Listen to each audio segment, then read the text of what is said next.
It's the February 24th issue of the iTrust Moneycast, and this week's tax tip is on whether giving a gift to your parents or receiving a gift from your parents is going to be taxable. Well, here's the good news. If your parents actually give you a gift, it's not taxable in your hands, and neither does it incur a tax liability for them.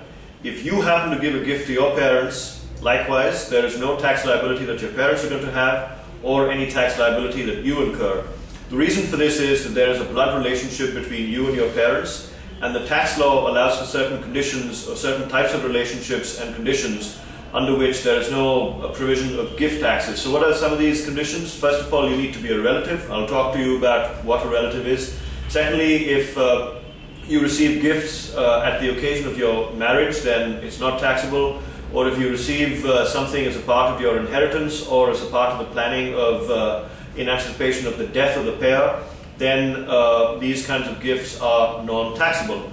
So let's define who is a relative. A relative is basically a person who could be a spouse of the individual.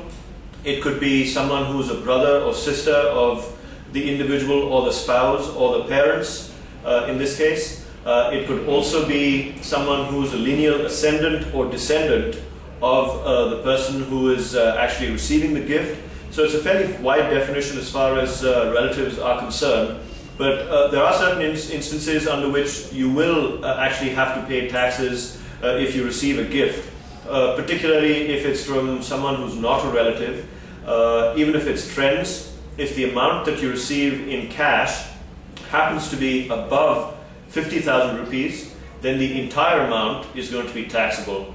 What if the gift is given to you in cash by two people, and let's say one gift is worth 25,000 and the other gift is worth 30,000?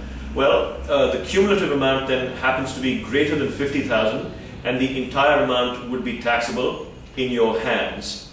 Just one more thing that I think is worth talking about as we're thinking of gifts and so on is, if you're ever getting a gift from someone who's a relative, it's probably a good idea for you to get some kind of a gift deed from them, which is basically a fancy way of saying get it in writing that they've given that particular object or cash to you in gift, so that the taxman doesn't really come questioning and investigating this later on. You'll have proof and evidence that this was indeed given to you as a gift. So, take care of your parents and other family members and give them gifts, and use all these clauses available for some efficient tax planning. Thanks, bye-bye.